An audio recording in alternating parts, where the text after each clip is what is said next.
উৎসবের প্রাণকেন্দ্র পালেদো ফেস্টিভ্যালের সামনে শেষ মুহূর্তের কাজ সেরে নিচ্ছেন কর্মীরা। দীর্ঘ কয়েকশো মিটার এলাকা জুড়ে বিছানো হচ্ছে ঐতিহ্যবাহী লাল গালিচা বা রেড কার্পেট। এই রেড কার্পেট দিয়েই আগামী 12 দিন হেঁটে যাবেন বিশ্বসেরা সব নির্মাতা আর অভিনয় শিল্পীরা। গ্র্যান্ড থিয়েটার লুমিয়ারের বাইরে টাঙানো হয়েছে বিশাল পোস্টার আর ব্যানার, যা জানান দিচ্ছে সিনেমার এক মহাযুদ্ধের বার্তা। সুদূর আমেরিকা থেকে কান চলচ্চিত্র উৎসবে অংশ নিতে উড়ে এসেছেন প্রযোজক নক্ষত্রম প্রোডাকশন হাউসের অবন্তিকা নক্ষত্রম এবং পরিচালক ভানু নক্ষত্রম। প্রথমবারের মতো কান ফিল্ম ফেস্টিভ্যালে অংশ নিতে পেরে দারুণ আনন্দিত বলে জানান এই জুটি। It's honor to be here in the Cannes Film Festival. It's so delightful here, like seeing all this crowd and watching people going on here and there.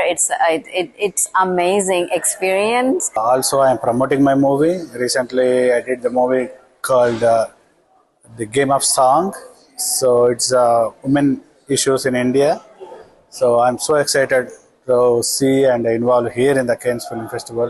নিরাপত্তার বিষয়ে কোনো ছাড় দিচ্ছে না প্রশাসন। শহর জুড়ে মোতায়েন করা হয়েছে কয়েক হাজার পুলিশ ও বিশেষ নিরাপত্তা বাহিনীর সদস্য। প্রতিটি কোণ নজরদারি করা হচ্ছে ড্রোন আর অত্যাধুনিক ক্যামেরার মাধ্যমে। উৎসবের মূল ভেন্যুর চারপাশে বসানো হয়েছে শক্ত ব্যারিকেড, যা কেবলমাত্র বৈধ পাস বা টিকিটধারীদের জন্যই উন্মুক্ত। উৎসুক জনতার ভিড় কানের রাজপথে এক বাড়তি উন্মাদনা যোগ করেছে। হলিউড আর বলিউডের বড় তারকাদের উপস্থিতির খবরে কানের হোটেলগুলো এখন কানায় কানায় পূর্ণ। প্রেস এরিয়া বা অডিও ভিজুয়াল সেন্টারে এরই মধ্যে সাংবাদিকদের আনাগোনা শুরু হয়ে গেছে। ইতিমধ্যে বিশ্বের বিভিন্ন প্রান্ত থেকে কয়েক হাজার সাংবাদিক আর ফটোগ্রাফার তাদের প্রেস ব্যাজ সংগ্রহ করে নিয়েছেন। এবারের আসরটি শুধু গ্ল্যামার নয়, বরং জেমস গ্রের পেপার টাইগার কিংবা পেড্রো আলমোদোভারের সিনেমার মতো শক্তিশালী কন্টেন্টের জন্য বিশেষভাবে আলোচিত। 12ই মে সন্ধ্যায় ফরাসি পরিচালক পিয়েরে সালভাদোরির দ্য ইলেকট্রিক কিসের মাধ্যমে উৎসবের যাত্রা শুরু হবে। ৭৯তম কান চলচ্চিত্র উৎসবের সব প্রস্তুতি শেষের পথে। কান এই মুহূর্তে শুধু একটি শহর নয়, এটি পুরো বিশ্বের চলচ্চিত্রের কেন্দ্রবিন্দু।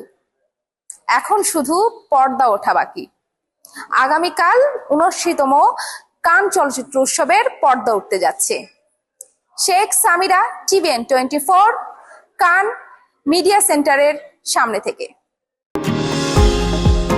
নিউ ইয়র্ক থেকে সম্প্রচারিত TVN 24 টেলিভিশন বিশ্বজুড়ে বাঙালির কণ্ঠস্বর।